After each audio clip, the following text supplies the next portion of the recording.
હવે હું આપણા આગલા વક્તાનો પરિચય આપવા જઈ રહી છું. આમ જોવા જાવ ને તો બહુ યંગ અને આપણને પર્સનાલિટી એમની કંઈક અલગ જ લાગે. એમને જોઈને એવું થાય કે આ ભાઈને તો કોઈ ચિંતા જ નથી. પણ જ્યારે એમના કામને, જી બિલકુલ સાચું છે, જ્યારે તમે એમના કામને જોવો અને એમની વાણીને સાંભળો ત્યારે એવું થાય કે ભાઈ આ તો અલગારી જીવ છે, અહીં નહીં ઊભું રહેવાય. આપણા કલાપીએ બહુ સરસ એક પંક્તિ આપેલી છે, હતો મેં તો અને મીરા, ખરા ઇલ્મી ખરા શુરા, હમારા કાફલામાં એ મુસાફર, બે હતા પૂરા.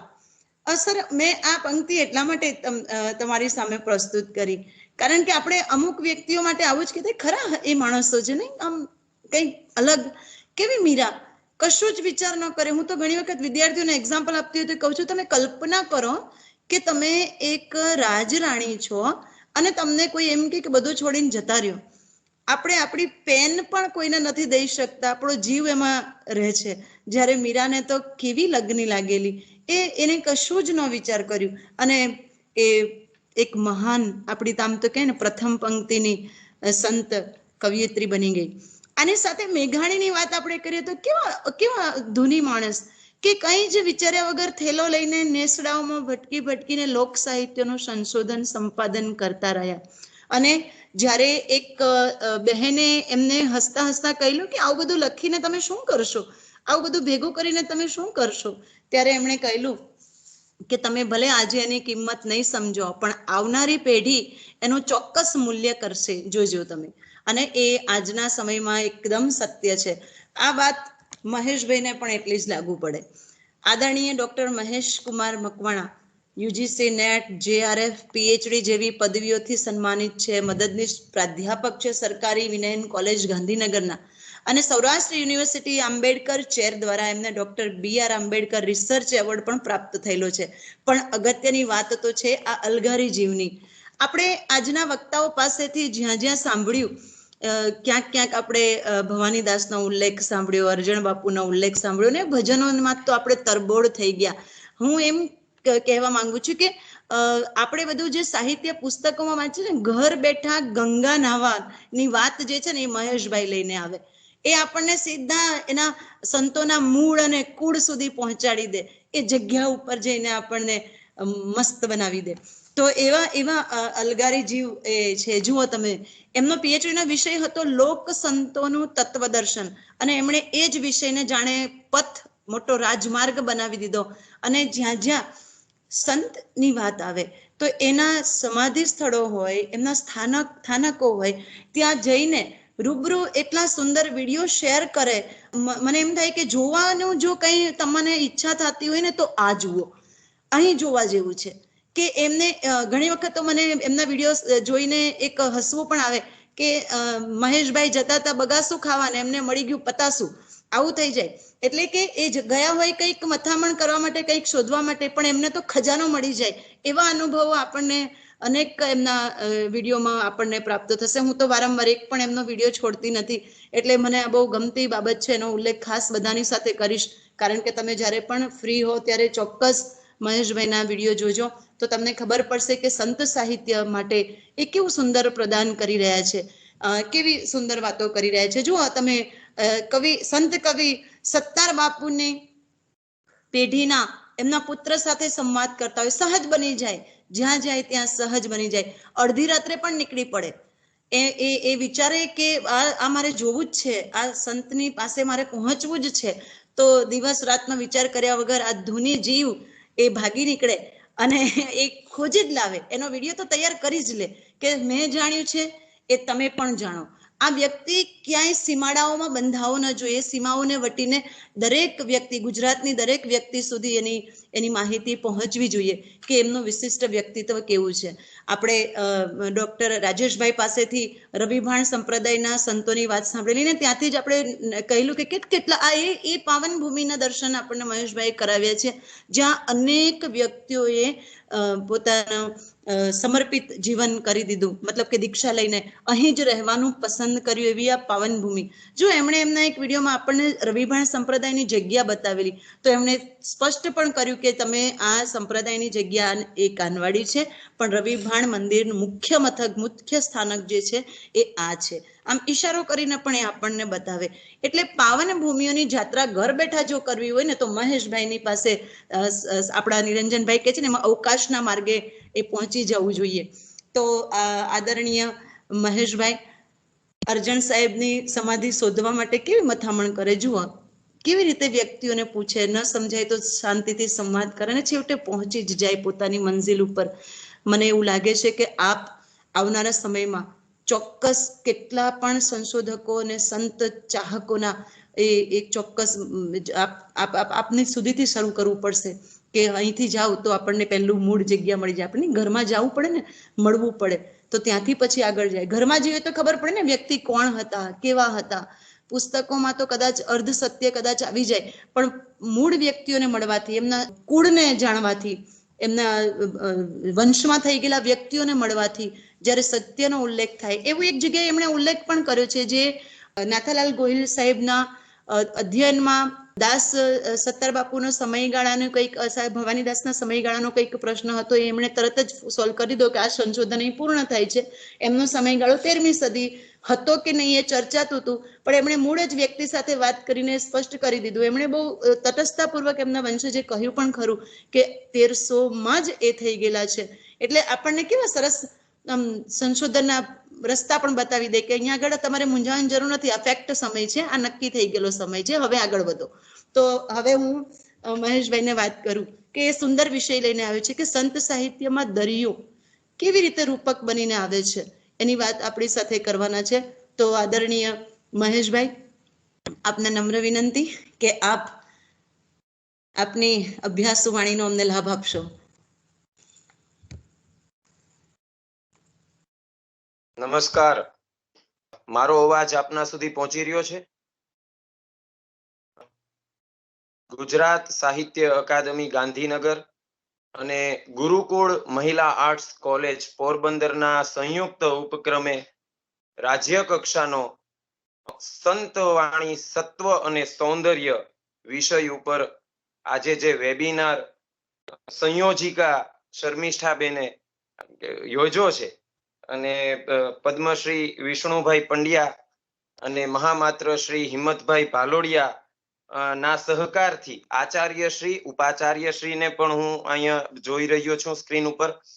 તો એમના પ્રયત્નોથી આ વેબિનાર નું આયોજન થયું છે. તો આજે મને ખૂબ આનંદ થાય છે. વિશેષ આનંદ તો એ થાય છે કે જાની સાહેબે આગલી રાત્રે જ આ વેબિનારને વડલો અને વડવાઈ નામનું શીર્ષક આપ્યું છે. અમારા પથના જે વટ વૃક્ષ સમાન શ્રી શ્રી 1008 મહામંડલેશ્વર જેમને બિરુદ પ્રાપ્ત થયું છે, એવા ડોક્ટર નિરંજન રાજ્યગુરુ સાહેબ. હું તો જ્યાં જ્યાં જાઉં એટલે ક્યાંક મામંદની સમાધિ રાજ્યગુરુ સાહેબને યાદ હશે, તો હું ત્યાં અટવાયો કે અહીંયા તો પેલું વર્ણન છે એ પ્રમાણે કઈ છે નહીં. પછી રાજ્યગુરુ સાહેબને ફોન કરું કે આવી રીતે કેમ? પછી એ કહે કે એટલા મીટરે તું જા એટલે સમાધિ ત્યાં છે. એટલે અમારા પથના જે અમારા પથ દર્શક એવા રાજ્યગુરુ સાહેબ ની સાથે મારે બેસવાની તક મળી. મારા મોટા ભાઈ સમાન રાજેશભાઈ, જેમની સાથે મારે સ્નેહનો સંબંધ છે. મારે કોઈ વાત આમ ખુલ્લા દિલે શેર કરવી હોય, મારા જીવનનો કોઈ પણ પ્રસંગ, તો એ રાજેશભાઈ, જેમની સાથે મારે સ્નેહનો સંબંધ છે, મારા મોટા ભાઈ સમાન છે. અને મારા મિત્ર ઋષિકેશભાઈ, એમની સાથે તો મારે મિત્રનો નાતો છે. તો આ બધાની હાજરીમાં, આ બધા જ શ્રોતાઓ છે એમની હાજરીમાં મારે આજે આ વિષય દરિયો સંતવાણીનું માનીતું રૂપક, તો મને લાગે છે કે આ શીર્ષક કઈ રીતે નક્કી થયું એ હું ભૂમિકા બાંધું તો મને એમ લાગે છે કે એ યોગ્ય રહેશે.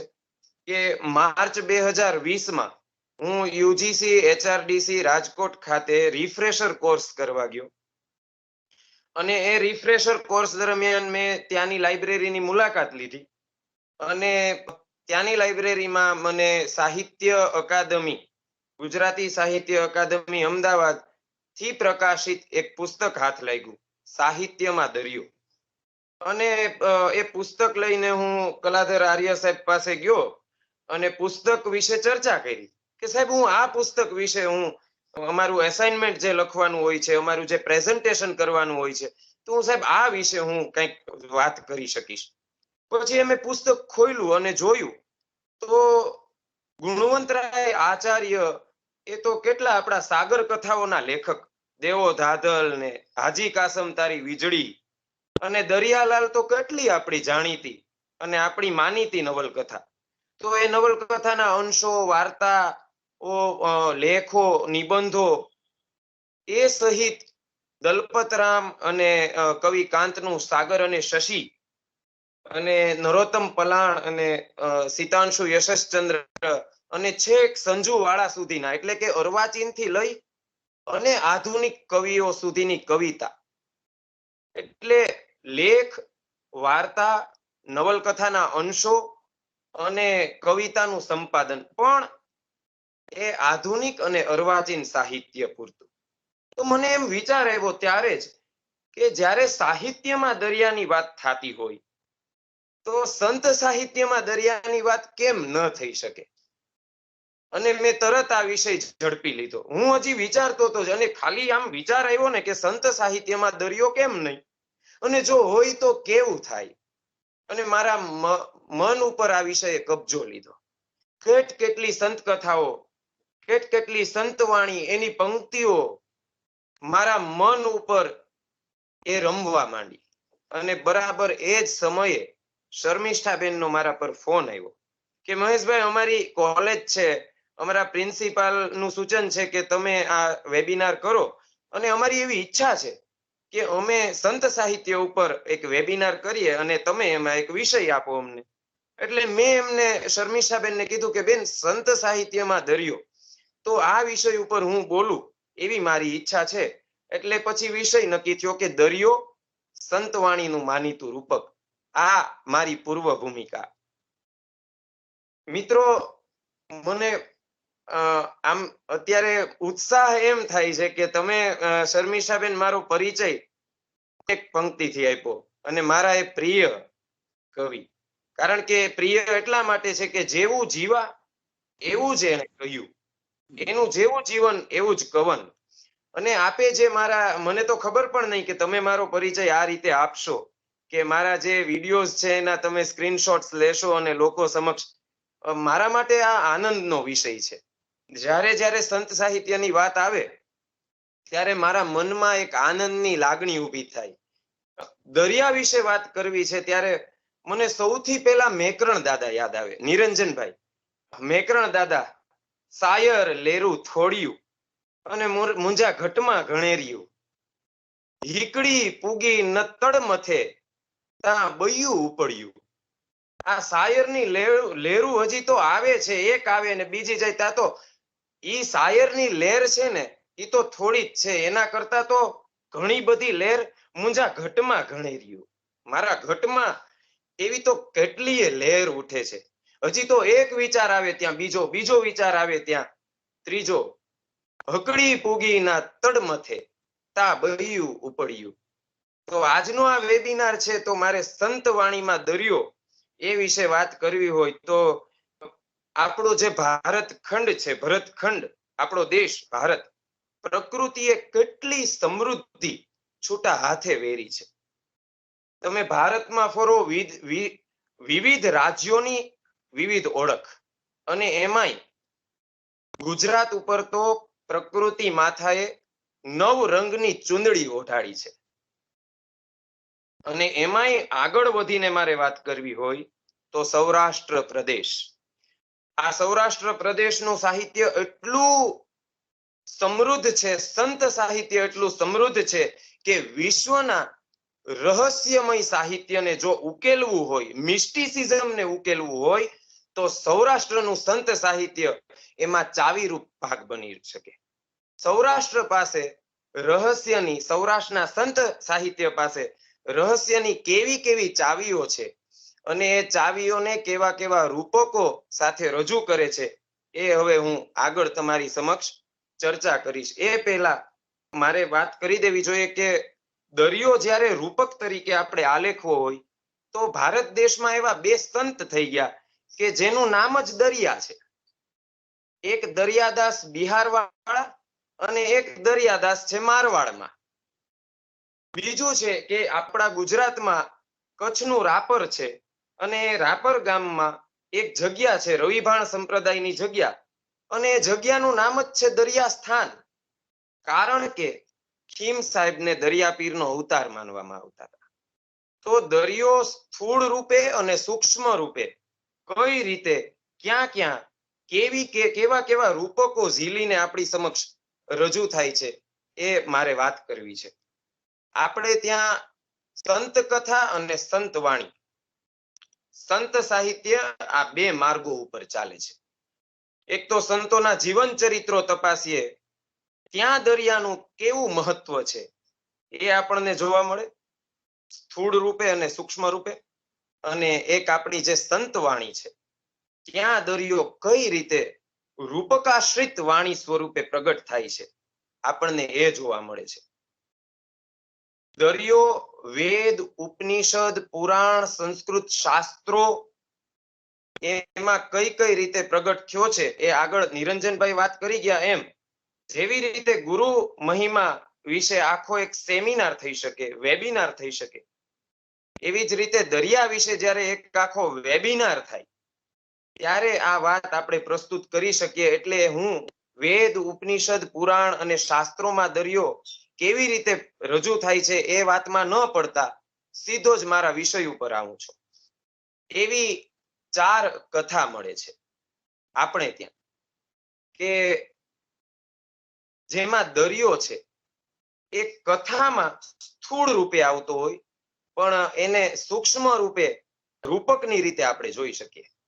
એ 4 કથામાં એક તો તોરલ અને જેસલની કથા છે, બીજી છે રામદેવ પીરની કથા, ત્રીજી છે આપાદાનાની કથા અને ચોથી છે બાંદ્રાના સંત ઉગારામની કથા. હવે તમે જુઓ કે જેસલ છે એ કાળજાળ બારવટીયો અને તોરલ તોડી ઘોડી, તોડી નાર અને તોરી તલવાર આ ત્રણેયને લઈ અને જ્યારે કચ્છ તરફ રવાના થાય છે ત્યારે જોડિયા અને કંડલા, જોડિયા થઈને કંડલા બંદર તરફનો એ માર્ગનું ખેડાણ કરે છે અને જ્યારે એ દરિયા માર્ગે જવા માટે નીકળે અને હોડીમાં બેઠે છે, જેસલ તોરલને લઈને હોડીમાં બેસે છે અને કહેવાય છે કે વાવાઝોડું ઉપડ્યું, તોફાન આવ્યું અને બારવટીયો જે કચ્છનો કાળો નાગ તરીકે જાણીતો છે જેસલ, એનું કાળજું કંપી ઉઠે છે અને તોરલ આગળ આજીજી કરવા માંડે છે કે બસ આમાંથી મને બસ તારી લ્યો, તમે કયો એ આગળનો હું એ માર્ગ ઉપર ચાલીશ પણ તમે આમાંથી મને ઉગારી લ્યો. અને ત્યારે તોરલ છે એની વાણી તોરલ એની સામે રજૂ કરે છે કે પાપ તારું પ્રકાશ જાડેજા, ધર્મ તારો સંભાળ, તો તારી બેડલીને બુડવા નહીં દઉં જાડેજા, એમ જેસલ કે છે એમ તોરલ કે છે જી. એટલે એક તોરલ છે એ શરતી વાત મૂકે છે અને પાછી ચેલેન્જ આપે છે અને ત્યાં દરિયો એ રીતે આવે છે પણ આને કઈ રીતે આ સ્થૂળ વાતને સૂક્ષ્મ વાત તરફ લઈ જાવી એ હું આ વાત મારો આ ચારેય મુદ્દાને જ્યારે પૂરા કરીશ ત્યારે કહીશ. પણ અહીંયા જ્યારે જેસલ છે એનું કાળજું કંપી ઉઠે છે, મધ્ય દરિયે જ્યારે દરિયો ગાંડો થાય છે અને એની નાવ હાલક ડોલક થાય છે ત્યારે તોરલ એની સામે શરત મૂકે છે કે તારી બેડલીને હું બુડવા નહીં દઉં, તારી નાવડીને હું ડૂબવા નહીં દઉં. કઈ રીતે? તો કે તું તારા પાપને પ્રકાશી જા, તું કબૂલી લે તે જે પાપ કર્યું છે તો પાપ તારું પ્રકાશ, તારો ધર્મ સંભાળ, તારી બેડલીને હું બુડવા નહીં દઉં, એમ તોરલ કહે છે. જેસલ અને તોરલના આ પ્રસંગ પછી આ હું સમય પ્રમાણે ઐતિહાસિક કાળક્રમ મુજબ રાજ્યગુરુ સાહેબ હું આ વાત કરી રહ્યો છું અને તોરલ અને જેસલ પછી સીધા આપણને રામદેવ પીર નો એક દરિયા સાથે જોડાયેલો પ્રસંગ મળે છે. એ ધનપાળ શેઠ નામનો એક વણિક શેઠ, અને એ રતન અને માણેકને લઈને એ ખૂબ ધનવાન, એ પોતાના જહાજમાં ભરીને જાય છે કે હવે તો આ સ્થળે નથી રહેવું, હવે તો મારે સુખ શાંતિથી, હું તો હવે સંપત્તિવાન થઈ ગયો. એને મનમાં ગર્વ આવી ચડ્યો અને હવે મારે અહીંયા નથી રહેવું. અને એ દરિયાઈ સફર ખેડે છે. એના જહાજમાં રતન અને માણેક છે, પણ આ રતન અને માણેક ક્યાં, એ હું આગળ વાત કરીશ. અને રતન અને માણેક લઈને એ દરિયાઈ સફર ખેડે છે અને એમાં અચાનક તોફાન આવે છે. જેવી રીતે તોરલ અને જેસલનો પ્રસંગ, એવી જ રીતે અહીંયા મધ્ય દરિયે તોફાન આવે છે, દરિયો ગાંડો થાય છે. અને કરશન કામળિયાનું એક પદ છે કે મારી બેડલીનો તારણ વેલેરો હાવ, મેરું કરીને મળો અજમલરા. મારી બેડલીનો તારણ વેલે, એ પદમાં આગળ એવું આવે છે કે હાલો રે વાણીઓ સમદરીએ જાય, જીરે બાબા સમદર જડતો દિશે વિકરાળ. એટલે જેવી રીતે એ વાણિયો, એ શેઠ સમુદ્ર ગાંડો થાય છે. અને અહીંયા તો રામદેવ પીર છે એ એના માસિયાઈ ભાઈઓની સાથે, વિરમદેવજી સાથે, હરભુજી સાથે, હરજી ભાટી સાથે ચોપાટે રમે છે. ઉઈગા ભાણ ને પદમદર ઓધાયરા, રામદેવજી ખેલે ચોપાટે દાવ. અને વિરમદેવજી અચંબે પડ્યા અને આવશે વાણિયો ને કરશે વાત. વિરમદેવજી અચંબે એટલે પડે છે કે ત્યાં પ્રસંગ ઘટે છે, દરિયામાં તોફાન ચડ્યું છે, વાણિયો વિનંતી કરે છે રામદેવ પીરને કે મારું આ જહાજ, આમાં રતન માણેક હીરા માણેક ભર્યા છે, આને તમે તારી દો. અને વિરમદેવને આશ્ચર્ય એમ થાય છે કે રામદેવજી જેવા ચોપાટે દાવ રમે છે અને એના હાથમાંથી છીપલા અને રેતી ચોપાટ ઉપર પડે છે. વિરમદેવજીને આ આશ્ચર્ય થાય, આ શું થયું? એટલે એ વળી એમ કહે છે કે આવશે વાણિયો અને કરશે વાત. રામદેવજી એવું ઈચ્છે છે કે મારા મુખે તો આ વાતનું ઉચ્ચારણ મારે કરાય નહીં, પણ વાણિયો આવશે અને આ વાત કરશે. ને પછી તો વાણિયો આવે છે, એનું જહાજ તરી જાય છે અને વાત કરે છે કે મેં તો તમને આરાધ્યા હતા, તમને યાદ કર્યા હતા ને તમે મારા જહાજને તારી દીધું. અને એ પછી એનો એ વાણિયો છે એના શરણે જાય છે રામદેવ પીરના. આ બીજી કથા આપણને મળે છે. અને બરાબર આવી જ સમાન કથાઓ બધી મળે છે. આવી જ કથા આપણને મળે છે આપા દાનાના જીવનમાંથી. આપા દાના છે એ તો ચલાળા બેઠા છે. ચલાળા પોતાના ભક્તોની સાથે, પોતાના ટેલવાઓની સાથે વાતચીત કરે છે, ચર્ચાઓ કરે છે, માળા ફેરવે છે. ચલાળા બેઠા છે અને એમ કહેવાય છે કે મુંબઈ અને જાફરાબાદનો દરિયો, એ મુંબઈ અને જાફરાબાદની દરિયાઈ પટ્ટી, અને એક શેઠ, એક વાણિયો, એ શેઠ છે એ ચોખાના બાચકા, ચોખાની ગુણી લઈ અને નીકળી પડ્યો છે દરિયાઈ માર્ગે. વહાણમાં ચોખાની ગુણો ભરીને નીકળો છે. અને બરાબર અહીંયા પણ એવી જ રીતે તોફાન ઉપડે છે. ખારવો આવે છે, શેઠને વાત કરે છે કે શેઠ, હવે તમે જેની ઉપર તમને શ્રદ્ધા છે એને યાદ કરી લ્યો, કારણ કે હવે કાળ આંબી ગયો છે, હવે આપણી પાસે જાજો સમય નથી. શેઠ કહે છે કે કેમ, શું થયું? તો કે આપણું જે જહાજ છે ને એમાં કાણું પડી ગયું છે, નીચેનું પાટિયું જે છે એમાં કાણું પડી ગયું છે. હવે દરિયાનું પાણી છે એ આપણને એ ડૂબાડી દેશે, બુડાડી દેશે. એટલે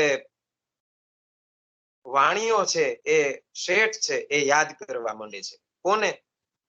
પેલા એ તો કીધું ખારવાએ કે કોઈ પીર છે, પૈગંબર છે, ફકીર છે, કોઈ દેવી છે, દેવતા, તમને જેની ઉપર શ્રદ્ધા છે તમે એને યાદ કરો. એટલે આને સીધું સ્મરણ થઈ જાય છે કે સૌરાષ્ટ્રના ચારેય છેડે એ સમયે જેમની નામના છે, જેમની નામના છે, જેમની માનતાઓ જીવતે જીવ થાય છે, જેને પીર તરીકે પૂજવામાં આવે છે, એવા આપા દાના એને યાદ કરે છે અને એવી વિનંતી કરે છે કે હે આપા દાના, જો મને તમે આમાંથી ઉગારી દેશો તો હું આ જે ચોખા લઈ જાઉં છું એમાં સારામાં સારા ચોખાની 2 ગુણ તમારા ટેલવાઓ માટે તમારી હું જગ્યામાં હું સેવા તરીકે ધરાવીશ.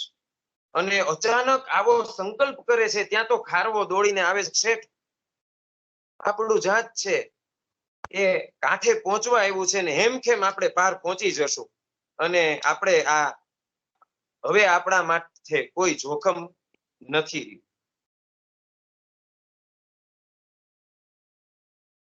એટલે એ જાય છે અને તેલવાઓ માટે જે ચોખાની બાચકીઓ છે, ગુણીઓ છે, એની જે માનતા ધરી છે, અને પછી થોડોક એક પેલો જાગે છે ભાવ, લોભનો ભાવ જાગે કે આપાદાના ક્યાં જોવા આવ્યો છે, સારા મહિલા ચોખા તો હું આ ભાવ ન આપું, હું ગુણીમાં અને ગાડામાં એ લઈ જાય અને આપાદાનાની જગ્યામાં દેવા જાય છે, ને આપાદાના બેઠા છે અને આપાદાના એને સ્વાગત કરે છે. અને પેલો શેઠ છે વાત કરે છે કે આવી રીતે દરિયામાં તોફાન ઉપડ્યું અને મેં તમારું સ્મરણ કર્યું ને તમે મને તારી દીધું અને હું તો ન્યાલ થઈ ગયો આપા. એટલે આપાદાના તો ચારેય વેદના આમ જોઈએ તો જાણકાર. એટલે એને કીધું કે હા હું તો જાણું છું, પણ આ તું જે ચોખા લાવ્યો છો, અને પછી એ ઓળખ આપી દે છે કે આ ચોખા તો એ જે કીધા હતા એ માયલા તો આ ચોખા નથી, તું તો આ નબળા માયલા ચોખા મારા હાટુ લાવ્યો છે. એટલે આ તું પાછા લઈ જા, કઈ વાંધો નહીં, મારે જોતા નથી, મારા ટેલવાઓ માટે તો બીજા કેટલાય માણસો એવા પડ્યા છે કે જે સેવા તરીકે અહીંયા ધરી દેશે, આ તું ચોખા પાછો. પણ હા તું છે ને મારું કેડિયું જે છે, કેડિયું આ કાઠિયાવાડમાં પેલાના લોકો છે એ કેડિયું પહેરતા, 16 બંધનું કેડિયું એ પાછું લઈ આવજે. એટલે વાણિયાને શેઠને આશ્ચર્ય થાય છે કે આપાદાનાને એટલી બધી ખબર, અને આ કેડિયાની શું વળી વાત કરે છે કે બા હું આપા કઈ સમજો નહીં, તમે આ કેડિયાની વાત કરી એ મને સમજાણી નહીં. એટલે આપાદાના કહે છે કે તારું જે જાંચ છે ને ત્યાં જે કાણું પડ્યું ને ત્યાં તું તપાસ કરજે, મારું કેડિયું મેં અહીંયાથી ઉતારી અને તારા જાંચમાં જે કાણું પડ્યું ને ત્યાં એ કેડિયું મેં એનો ડૂચો ત્યાં પુરાવ્યો, અને એની સાબિતી એ છે કે 16 બંધનું કેડિયું છે અને એમાં 5 કોરી રોકડી ભરી છે. આ મારી સાબિતી છે, અને એ મળે ને તો જાણજે કે આ આપા દાનાનું કેડિયું છે. અને ખરેખર એ વાણિયો જાય છે અને પેલો ખારવો કહે છે કે આપા દાના સાચા, આ જુઓ વાણ છે, એના પાટિયામાં જે કાણું પડ્યું હતું અને એ કાણામાં ડૂચો મારેલું આ કપડું, અને એ કપડું નથી પણ એને ખોલ્યું ત્યાં તો એ કેડિયું છે ને એની અંદર 5 કોરી રોકડી પડી છે. અને પેલો ધ્રુજી ઉઠે છે શેઠ, અને પછી એ શેઠ પણ આપાદાનાના શરણે જાય છે. તો એક કેવી રીતે એક દરિયો એક સંત કથામાં એક જીવંત સ્વરૂપ, એક કથામાંના ભાગ તરીકે સ્થાન પામતો હોય છે. આવી જ કથા બહુ, આ તો દૂરની થોડી વાત થઈ, મધ્યકાળની વાત થઈ, પણ અર્વાચીન સમયમાં આપણે ત્યાં થઈ ગયા રવિભાણ સંપ્રદાયની આગળની પરંપરા ઉગમ ફોજ. હમણાં જ બહુ દૂરની વાત નથી, 1968માં જે સમાધિસ્થ થયા, જેમણે જીવતા સમાધિ લીધી, એ સંત ઉગારામ. આ સંત ઉગારામ એમના જીવન સાથે પણ દરિયાનો એક પ્રસંગ આવે છે કે સંત ઉગારામ વેરાવળ બંદરે જાય છે, ત્યાં એના શિષ્યો છે, અને વેરાવળ બંદરે અરજણ કચરા નામના એક વ્યક્તિ, અને એ અરજણ કચરા નામના વ્યક્તિના ઘર અને ઘરની અગાશી ઉપર સત્સંગ ચાલે છે. અને એ સત્સંગ ચાલે છે એ દરમિયાન એવું વર્ણન મળે છે કે નાસ્તાની ડીશો મુકાઈ ગઈ છે, અને સંત ઉગારામ છે એ ઢોલિયા ઉપર બેઠા છે અને હોકો પીએ છે. હોકો પીતા પીતા પીતા એને થોડી તંદ્રા આવી ગઈ. તો માણસોએ જાણ્યું કે સંત ઉગારામ સૂઈ ગયા છે. હવે આ જ્યાં ઘટના ઘટે છે ત્યાં તો એક રેવુરામ બાપા કરીને ઉગારામના શિષ્ય અને એનો એક સેવક આવે છે, અને રેવુરામ બાપાની છાપ એને પપ્પા તરીકેની, એ સેવક એને પપ્પા કહે. અને આવે છે કે પપ્પા, એ પપ્પા, આપણું જહાજ છે ને ભાઠે ભરાઈ ગયું છે. વિદેશથી આપણું જહાજ આવતું હતું ખજૂર ભરીને. વિદેશથી આપણું ખજૂર ભરેલું જહાજ એ ભાઠે ભરાઈ ગયું છે અને તમે જલ્દી નીચે આવો, નીચે આવો. અને એ અરજણ એ કચરાની અગાશી ઉપર એ રેવુરામ બાપા છે એ નીચે આવે છે અને જ્યારે આ વાત થાય છે ત્યારે એ રેવુરામ બાપા કહે છે કે અરે ગાંડા, આ વાત તો તારે ઉપર કહેવાની હતી, આ તે મને નીચે બોલાવીને વાત કરી. ઉપર ઉગારામ સત્સંગ કરે છે એની સામે આ વાત કરી હોત તો વળી કંઈક થાત. હવે કાંઈ વાંધો નહીં, મારે નથી આવવું. ઈ જહાજ ભલે ભાઠે ભરાણું, ત્યાં મનુભાઈ ને બધા છે એટલે તું ત્યાં જા, મારે નથી આવું. એમ કરીને રેવુરામ બાપા, તમે વિચારો, જ્યારે કોઈ એક સંત છે એનો શિષ્ય કેટલો બેફિકર થઈને એ સંતના ચરણે રહેતો હોય છે, સાવ બેફિકર. શર્મિષ્ઠાબેને વાત કરી ને કે નિશ્ચિંત, કોઈ પણ જાતની ચિંતા નહીં. એટલે એવું કીધું કે તું તું તું જા, મને તો અહીંયા સંતના ચરણમાં રહેવા દે. એટલે એ વળી જઈને ત્યાં બેસી જાય છે. વળી પ્રસંગ પાછો એવો બને છે કે ઉગારામ તંદ્રામાં પાછા હોકો પીતા પીતા એવું બોલે છે કે ખેંચો, ખેંચો, ખેંચો. એટલે ગીગા પટેલ અને ભૂરા બાપા એમના જે શિષ્યો છે ઉગારામના, એ વળી મશ્કરી કરે છે. એને રમૂજી લોકો હતા. એમ કહે છે કે આ બાબાને કેટલાક ને ખેંચવાનું, શિષ્ય મંડળ તો કેટલું વિશાળ છે. એ વળી એક રીતે એની રમૂજનો એની સાથે સંબંધ. પણ થોડીક વાર થાય છે ત્યાં પેલો પાછો માણસ આવે છે અને રેવુરામ બાપાને કહે છે કે પપ્પા, આપણું જે જહાજ હતું ને એ કાંઠે આવી ગયું છે, ખજૂર ઉતરવા માંડ્યો છે અને એક અલૌકિક શક્તિ આપણને જાણે કંઈક મદદ કરી હોય એવું લાગે છે.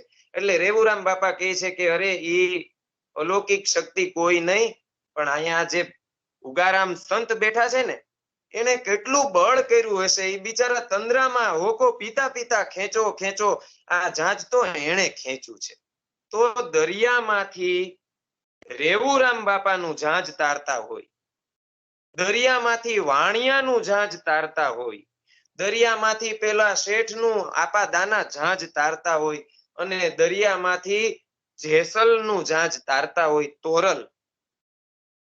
તો એ બીજું કાંઈ જ નહીં, એ દરિયો તો આપણે જોયો નહીં હોય, આપણે જેસલને નથી જોયો, આપણે તોરલને નથી જોયા, આપણે રામદેવ પીરને સ્થૂળ રીતે તો નથી જોયા, સદેહે નથી જોયા, વાણિયાને નથી જોયા, આપા દાનાને નથી જોયા, કે ત્યાં સુધી કે આપણે તો ઉગારામની સદેહે તો નથી જ જોયા.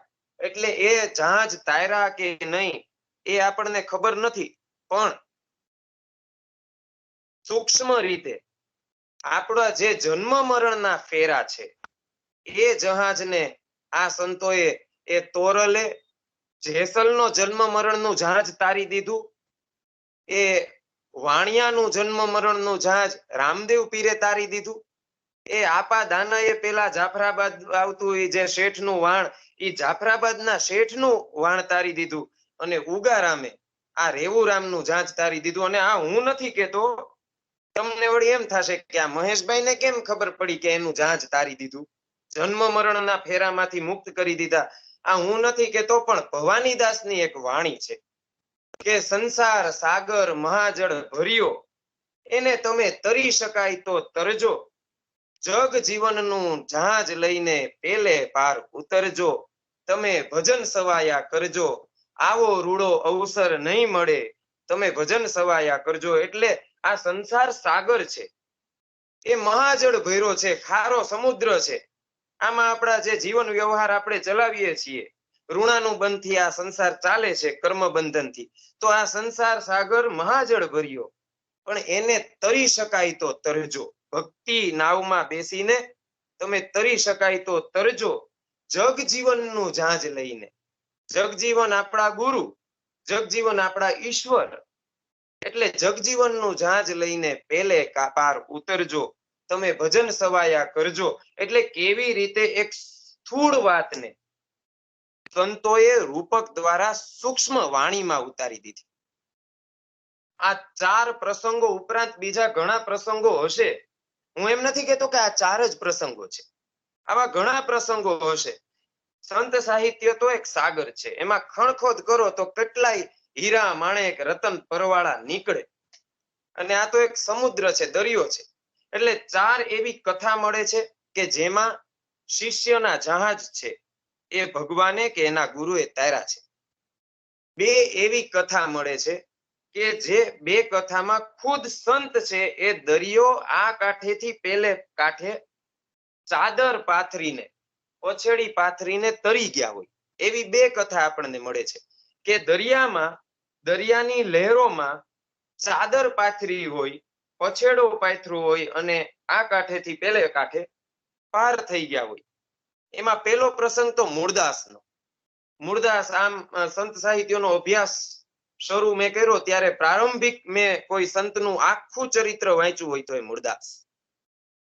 મૂળ એ આમોદરાના વતની અને અમરેલી જઈને સ્થાયી થયા. વચ્ચે તો ઘણા પ્રસંગો આવે, જોલાપુર ને જામનગર ને દ્વારકા ને, પણ અમરેલી સ્થાયી થયા અને અમરેલીમાં હાલ એમની વર્તમાન સમયમાં એમની સમાધિ પણ છે. તો આ મૂળદાસ છે એમના જીવનમાં પણ દરિયા સાથે સંકળાયેલો એક પ્રસંગ આવે છે. મૂળદાસનો એક શિષ્ય રામજી લુહાર, એ દીવમાં રહી, અને મૂળદાસ અમરેલીથી જુનાગઢ શિવરાત્રીના મેળામાં આવ્યા છે. રામજી લુહારને અને દીવના એના મૂળદાસના શિષ્ય વૃંદને ખબર પડી કે મૂળદાસ બાપુ તો જુનાગઢ આવ્યા છે શિવરાત્રીના મેળામાં. એટલે જે દીવના શિષ્યવૃંદ તરફથી એના વતી રામજી લુહાર છે એ જુનાગઢ આવે છે ને જુનાગઢ શિવરાત્રીનો મેળો પૂરો થાય છે. એટલે મેળો પૂરો થાય એટલે વળી ત્યાં વિનંતી કરે છે, બાપુ તમે હવે જુનાગઢ સુધી જ આવી ગયા છો તો હાલો ને દીવ આપણું કેટલું તમારું શિષ્ય મંડળ ને તમારી એવી ઈચ્છા સેવે છે, તમારા દર્શનની અભિલાષા છે, તમારા આખ્યાનો તમારા ભજનો સાંભળવાની એને ખૂબ ઈચ્છા છે, તમે અમારા દીવની ભૂમિને પાવન કરો. એટલે રામજી ભગત, રામજી લુહાર એની વાતને માન આપી અને મૂળદાસ છે દીવ તરફ પ્રયાણ કરે છે. પણ આજે તમે જો દીવ જાઓ તો તમે ઉનાથી દીવ જાઓ તો પેલો એક બ્રિજ છે, પુલ, એ પુલ એની ઉપર તો અત્યારે વાહન ચલાવીને તમે જઈ શકો. હવે એ સમયે ત્યાં પુલ નતો, તમારે આ કાંઠેથી પેલે કાંઠે જો દીવ જવું હોય તો હોડીમાં બેસીને જવું પડે. હવે આ રામજી લુહાર છે એને એ સમયે ત્યાં દીવમાં ફિરંગીઓનું રાજ અને ફિરંગીઓ સામે મૂળદાસ બાપુની કીર્તિના ગીત ગાયેલા કે મારા ગુરુ તો ઈશ્વર સમાન છે, મારા ગુરુ તો ઈશ્વરનો જાણે અવતાર છે. એટલે ફિરંગીઓએ આ વાતને દાઢમાં રાખેલી કે આનો ગુરુ જો આવે ને તો આપણે એની પાસે પરચો લેવો છે. અને બરાબર બને પણ છે એવું કે મૂળદાસ બાપુ આવે છે અને ફિરંગી પાસેથી હોડી ભાડે માગે છે રામજી લુહાર, અને ફિરંગી ઘસીને ના પાડી દે છે કે તારા લાલ કપડા વાળો પાદરી, એટલે કે ભગવા કપડા નો ભગવો વેશ જેણે ધારણ કર્યો છે એવો સાધુ, એ મૂળદાસ જો એવો જ પ્રતાપી પુરુષ હોય તો એને કેને કે બહુ ઈશ્વર જેવો જ, ઈશ્વર સમાન જ જો લાગતો હોય તો એ તો દરિયાના આ કાંઠેથી પેલા કાંઠે દીવ આવવું હોય તો એ તો એમને આવી શકે, દરિયા ઉપર ચાલી નહીં આવી શકે, એ દરિયા ઉપર તરીને પણ આવી શકે. એને શું હોડીની જરૂર? ભગવાન સમાન માણસને વળી દરિયો પાર કરવા માટે હોડીની જરૂર પડે? ફિરંગી આવા શબ્દો ઉચ્ચારે છે અને રામજી લુહાર આ વાત મૂળદાસ બાપુને કહે છે. પણ મૂળદાસ બાપુ તો સમતાધારી સંત હતા. એને કીધું કાંઈ વાંધો નહીં, હું અમરેલી તરફ પ્રયાણ કરું છું, તમે દીવ જતા રહ્યો, આપણે 6-8 મહિના પછી વાત, ત્યારે કદાચ ફિરંગી છે એનું મન ઠેકાણે આવે, એની વૃત્તિ સ્થિર થાય ત્યારે વાત. રામજી ભગત છે એ અડગ રહે છે કે નહીં, મેં તો તમારી કીર્તિના ગુણગાન ગાયા છે, એટલે મારે તો તમને દીવ આજે લઈ જ જવા છે ગમે તે થાય. એટલે મૂળદાસ બાપુ કહે છે કે રામજી ભગત તમને ગુરુમાં વિશ્વાસ છે? હા બાપુ મને ગુરુમાં વિશ્વાસ છે. તમને તમારા ભજન બળ ઉપર વિશ્વાસ છે? હા બાપુ મને મારા ભજન બળ ઉપર વિશ્વાસ છે. તો લ્યો આ માળા ફેરવો ને ગુરુનું નામ લ્યો અને પછેડો પાથરો દરિયાની લહેર ઉપર. અને દરિયાકાંઠે એમ કહેવાય છે કે એ સમયે મૂળદાસ બાપુ, એના શિષ્ય વૃંદ અને રામજી લુહાર સહિત પછેડીના ચારેય છેડા પકડા, પછેડી દરિયાના પાણી ઉપર પાથરી અને બધા એની ઉપર બેઠા અને ભજન કરતા કરતા ફિરંગીઓ જુએ એવી જ રીતે દરિયાના આ કાંઠેથી દીવ સુધી મૂળદાસ પછેડા ઉપર બેઠીને એ સામે પાર દીવ પ્રયાણ કરે છે, દીવ પહોંચે છે. અને ફિરંગીઓ છે એ માની જાય છે કે આ અમારી ભૂલ જ હતી, તમે તો ખરેખર પીર, ઓલિયા, સાધુ, સંત, ફકીર છો. અને એમ કરીને મૂળદાસ બાપુના ચરણે પડે છે. વાત એટલેથી અટકતી નથી. મને જે કિસ્સો પ્રિય છે, મને જે વાત પ્રિય છે, મૂળદાસ ના જીવન સાથે જે દરિયો કઈ રીતે સંકળાયેલો છે, એ વાત તો ખરેખર હવે શરૂ થાય છે. આ દીવમાં માનબાઈ નામની એક યુવાન 20-22 વર્ષની સ્ત્રી અને રૂપાંગના છે. દીવમાં એના રૂપની ચર્ચાઓ છે. એટલી સુંદર સ્ત્રી. અને એ મૂળદાસ બાપુના આખ્યાનો એને સાંભળેલા છે, ભજનો સાંભળેલા છે. અને મૂળદાસ બાપુને મળવા આવે છે કે બાપુ, મેં તમારા આખ્યાનો સાંભળ્યા છે, મેં તમારા ભજનો, હું તો તમારી ઉપર વારી ગઈ છું. હવે આ વાતો કરે છે એ દરમિયાન તો એના શિષ્યો બધા આવે છે, એટલે પેલી સ્ત્રી સાવધ થઈ જાય છે અને ત્યારે તો વિદાય લઈ લે છે. પણ મૂળદાસ બાપુ એની વાતને પામી ગયા કે આ સ્ત્રીની મનની વૃત્તિ સ્થિર નથી. અને એ રાત પડે છે. આખી રાત દીવના દરિયા કાંઠે મૂળદાસ બાપુ છે એ આંટો મારતા મારતા, ફરતા ફરતા એક ભજનની રચના કરે છે. અને એ ભજનની રચના આખી રાતમાં આખું ભજન રચાઈ જાય છે. સવાર પડે છે અને શિષ્યોની આગળ સત્સંગ કરે છે. સવારે તો પેલી સ્ત્રી દેખાતી નથી, પણ બપોરે થાય છે એટલે રામજી મંદિર જે દીવમાં આજે પણ હયાત છે, એ રામજી મંદિરના પ્રાંગણમાં બપોરનો સમય થાય છે. શિષ્યો બધા પોતાના સ્થાને જતા રહે છે અને આ માનબાઈ નામની સ્ત્રી ત્યાં આવે છે. બપોરના સમયે બરાબર કોઈ જ નથી. અને મૂળદાસ બાપુને કહે છે કે બાપુ, મને તો તમે ખૂબ જ ગમો છો, હું તમારા ઉપર વારી ગઈ છું. આ તમારો ગૌર વર્ણ, આ તમારો દેહ સૌષ્ઠવ, અને તમે તો મહાજન છો. મૂળદાસ બાપુ કહે છે કે કઈ રીતે તમે મને મહાજન કહો છો? તો કે તમે તો તમારા ભજનમાં ગાવ છો ને કે મહાજન ગાવે મૂળદાસ, મન સમજ્યા વિના, મનવો જાણે કે અમે સારા કામ કરશું, પણ ઉલટાનો પડ્યો આ સંતાપ, મન સમજ્યા. એટલે તમારા ભજનમાં તમે મહાજન શબ્દ સાથે નામાચરણ વાળો છો.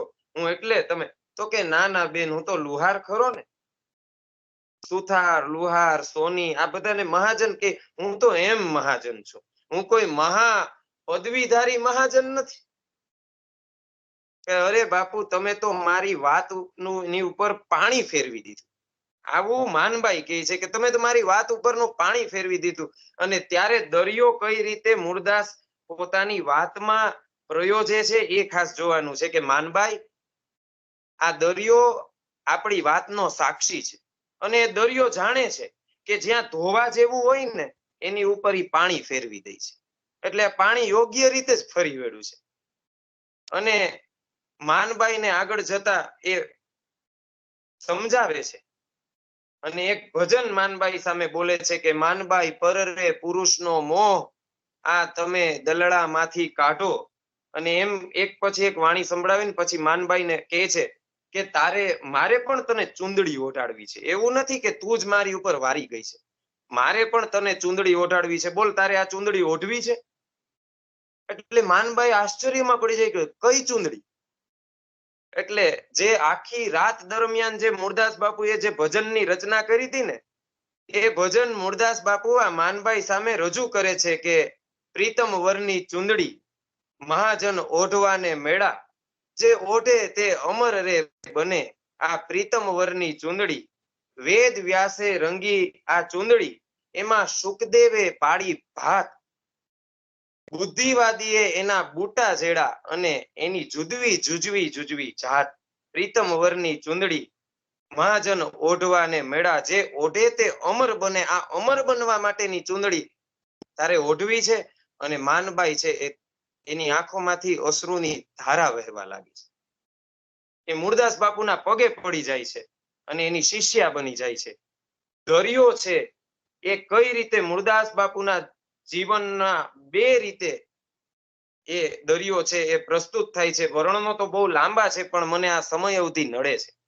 એવી જ રીતે એક બીજો પ્રસંગ છે ત્રિકમ સાહેબનો. ત્રિકમ સાહેબ એટલે રવિભાણ સંપ્રદાયના ભાણ સાહેબના શિષ્ય ખીમ, કુંદ શિષ્ય ખીમ અને ખીમ સાહેબના શિષ્ય ત્રિકમ. ત્રિકમ વાડીના સાધુ તરીકે જાણીતા. પ્રસંગ એવો બને છે કે શિવરાત્રીનો મેળો છે અને અહીંયાથી એક વૃંદને શિવરાત્રીના મેળામાં જઈ અને દામોકુંડ જવું છે. અને દામોકુંડમાં ભાણ બાપા ભાણ સાહેબના ચરણ પખાડી અને એનું ચરણામૃત લેવું છે. એટલે સંત મંડળ છે એ ભાણ સાહેબને વિનંતી કરે છે કે અમારી આ મનની ઈચ્છા છે ને તમે તમારી સાથે ચાલો અને અમારે દામોકુંડમાં તમારા ચરણ પખાડી અને અમારે એ ચરણામૃત લેવું છે. એટલે ભાણ બાપા માની જાય છે, શિષ્ય વૃંદની વાત માની, અને પ્રયાણ કરે છે. એમાં ભાણ સાહેબ, ખીમ સાહેબ, રવિ સાહેબ, ત્રિકમ સાહેબ એ સમયના તમે જુઓ સમકાલીન કેટલા મહાન સંતો હતા. આ બધા આ વૃંદ આખું ભાણ ફોજ એ દામોકુંડ જવા માટે કચ્છથી નીકળે છે. અને એમ કહેવાય છે કે એ ઓખા તરફ આવે છે 5મા દિવસે. અને એ ઓખા તરફ આવે છે ત્યાં જહાજમાં હોડીમાં બેસવાની એને જરૂર પડે છે. એટલે હોડીમાં બેસવાની જરૂર પડે. એમાં એક જણાએ કોઈ એક મછવાને કહી દીધેલું, ખારવાને, કે આમાં એક જણો છે ને એ ગરવો છે. ગરવો એટલે વાડીનો સાધુ, મેઘવાળનો ગુરુ, એટલે અસ્પૃશ્ય, અત્યંજ. એટલે એક જણો એક મછવાને, અને આ વાત તો ફેલાઈ જાય છે જેટલા ત્યાં મછવા હતા ને, હોડી જે ભાડે આપતા હતા, હોડીમાંથી આ કાંઠેથી પેલે કાંઠે દ્વારકા સુધી લઈ જતા હતા. એ વાત ફેલાઈ જાય છે કે આમાં એક જણો તો ગરવો છે. એટલે મછવાઓ બધા ભેગા થઈ ગયા કે નહીં, હવે આ ગરવાને તો અમે હોડીમાં નહીં જ અમારો તો દરિયા દેવ, અમારો તો દરિયા પીર, તો અભડાઈ જાય. આ ગરવો અમારી હોડીમાં બેસે તો અમારી હોડી અભડાય, અમે અભડાય ને અમારો દરિયા પીર પણ અભડાય. એટલે અમે આને આ ત્રિકમને હોડીમાં નહીં બેસવા દઈએ. એટલે ખીમ સાહેબ છે ત્રિકમ સાહેબ ઉપર નજર કરે છે કે શું વિચારે છે. એટલે ત્રિકમ સાહેબ કે ગુરુદેવ આપ સીધાવો, હું આવું છું. એટલો વિશ્વાસ, હું આવું છું, ખાલી એટલું કહે છે. અને ખીમ સાહેબ, ભાણ સાહેબ, રવિ સાહેબ આ બધા હોડીમાં બેસીને દ્વારકા તરફ જવા રવાના થાય છે. અને આ બાજુ ત્રિકમ છે એ અફાટ સમુદ્ર તરફ નજર માંડે છે, મીટ માંડે છે. જુએ છે દૂર દૂર સુધી કાંઈ જ નથી, પણ એના ભૂતકાળમાં રામ ગુરુ કરીને એના સંપર્કમાં આવેલા ગુરુ એને એક અંચળો આપેલો ત્રિકમને કે લે અંચળો, આ અંચળો તું તારી પાસે રાખજે. કારણ કે આ તો બધા દુરંદેશી બધા ગુરુઓ હતા. એ જોડીમાંથી ત્રિકમ એ અંજળો કાઢે છે અને એને ધૂપ દીવો કરે છે. અને એમ કહેવાય છે કે એને યાદ આવે છે કે રામ લંકા પર સંચર્યા 18 પદમદળ સાથ, તેદી સૈન્યમાં હું છડીદાર, એમ બોલ્યા ત્રિકમદાસ.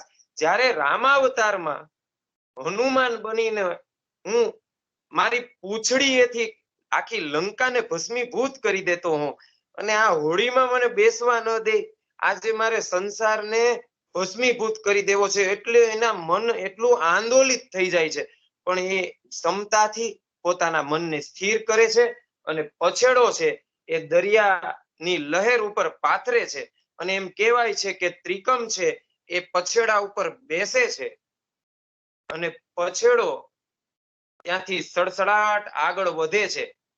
અને મધ્ય દરિયે પછેડા ઉપર ત્રિકમ ભજન કરતા જાય છે કે પ્રેમે વિંધાણા પ્રાણ, મને સદગુરુએ મારેલ શબ્દોના બાણ, માનરે સરોવર હંસા મુક્તા રે મોતી, મરજીવા તો ચડે મેરાણ, મારા સદગુરુએ મારેલ મને શબ્દોના બાણ.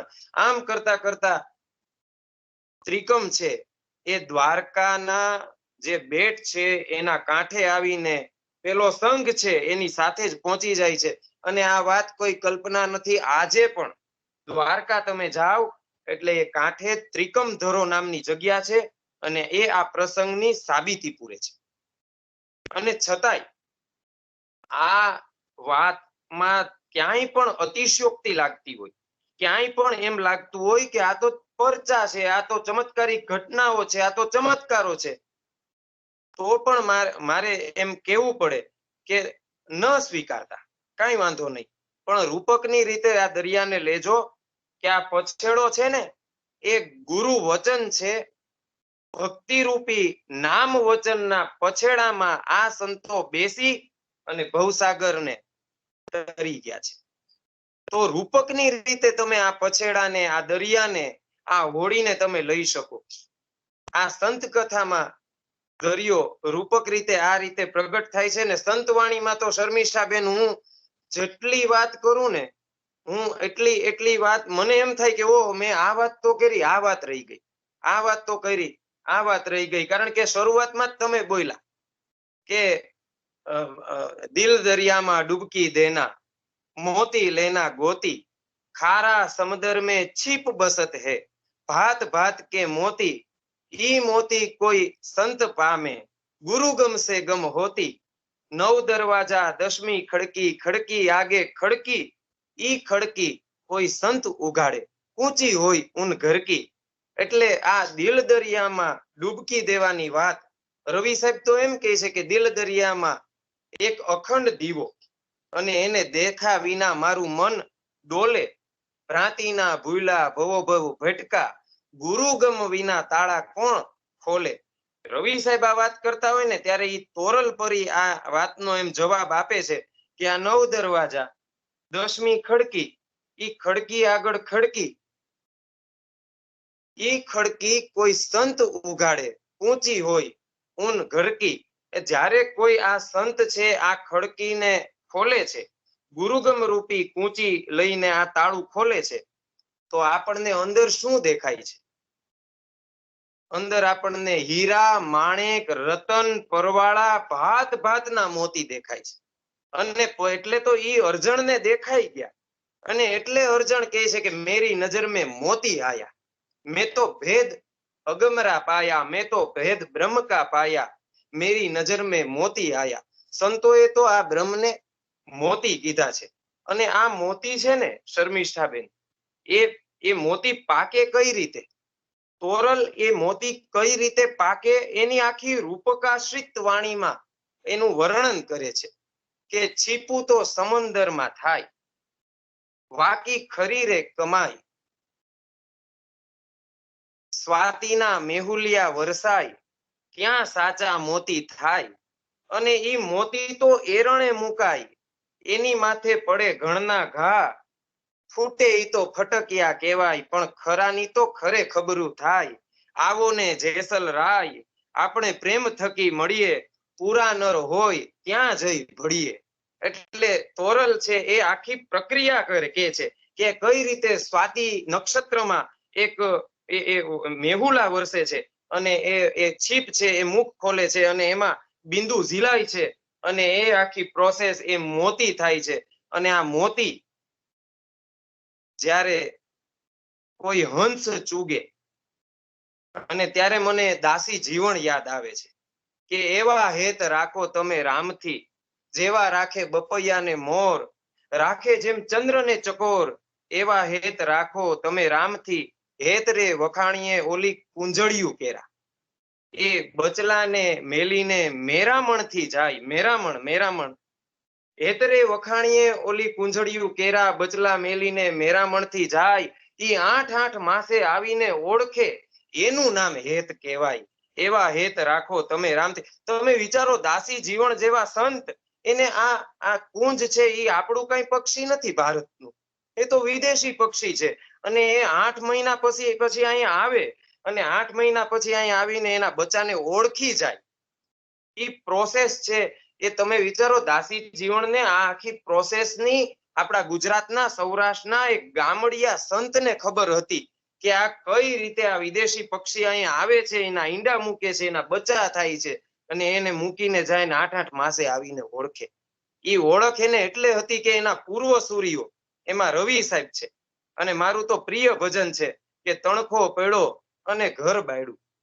એમ રવિ કહે છે, સાયાજી મેં તો સોજાડું પરજાડું અને પછી બેઠો હું તો સમદરિયાને તટ અને મેં રોઈ રોઈને મન વાળ્યું.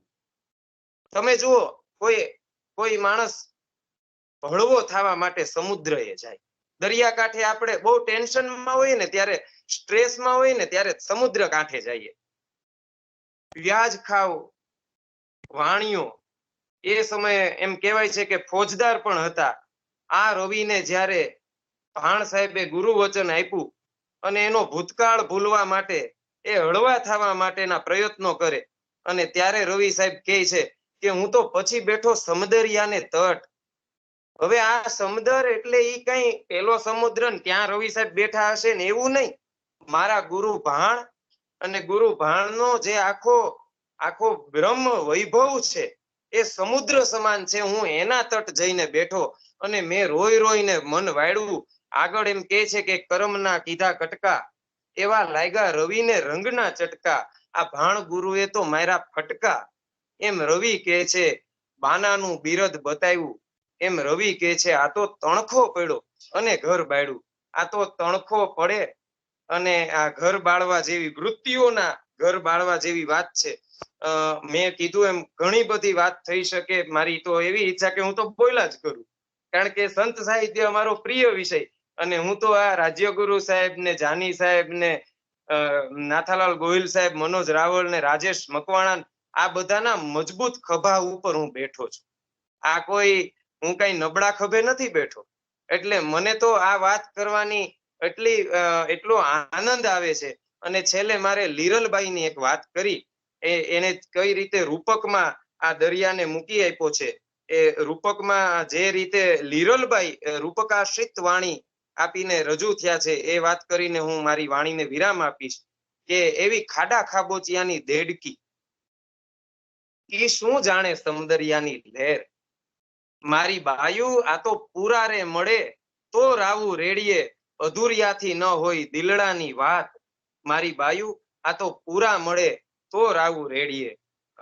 ગુજરાત સાહિત્ય અકાદમી ગાંધીનગર અને ગુરુકુળ મહિલા આર્ટ્સ કોલેજ ની આખી ટીમ, શર્મિષ્ઠાબેન સહિત પ્રિન્સિપાલ શ્રી, ઉપાચાર્ય શ્રી સહિત આજના વક્તાશ્રીઓ રાજ્યગુરુ સાહેબ છે કે ઋષિકેશભાઈ છે, રાજેશભાઈ છે, આ પૂર્ણતા તરફ ગતિ કરેલા આ તમામ લોકો એ આજે મારી સામે બેઠા છે. હું જોઉં છું એટલે જ ફરી પાછો હું એમ કહું કે એવી ખાડા ખાબોચિયાની દેડકી, એ શું જાણે સમદરિયાની લહેર. બાયુ પૂરા મળે તો રાવું રેડીએ, અધૂરિયાથી ન હોય દિલની વાત. આજે મારે દિલની મેં વાત કરી, એ તમે બધા બેઠા છે એટલે હું કરી શકો છું. તો સુંદર મજાનું મને આ ઉપક્રમ, આ ટાણું રચી આપ્યું, એ બદલ હું આપ સર્વનો હૃદયપૂર્વકનો આભારી છું. ધન્યવાદ. જય ગુરુદેવ.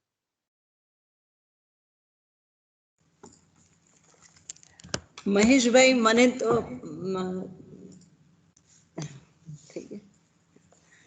મહેશભાઈ, મને કહેવાનું મન થાય પીઠા ભગતની વાણીમાં, આવો ફરી ફરી અવસર નહીં મળે, તમે લાભ સવાયા લેજો.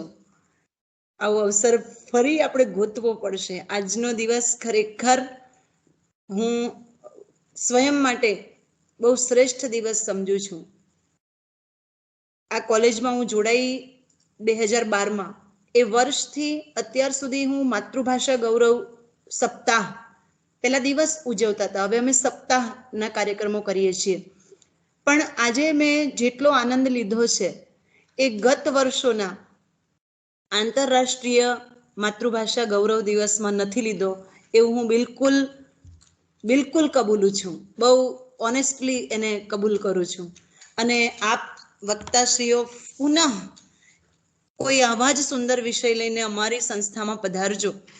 અમારે દીકરીઓને આ બધું ભાથાની ખૂબ જરૂર છે. કારણ કે આપણે કહ્યું ને કે ગુરુ તમને પથ સુધી તો લઈ જ જશે, ચાલવાનું તમારે છે. તો આ વિદ્યાર્થીનીઓને આવા મોકા ક્યારે મળશે? જ્યારે કોલેજ, પરિવાર આવા કાર્યક્રમોનું આયોજન કરશે. નહીંતર તો ખૂણે ખાંચરેથી અપડાઉન કરનારી વિદ્યાર્થી મહેશભાઈ આપણને ક્યાંથી ઓળખી શકે?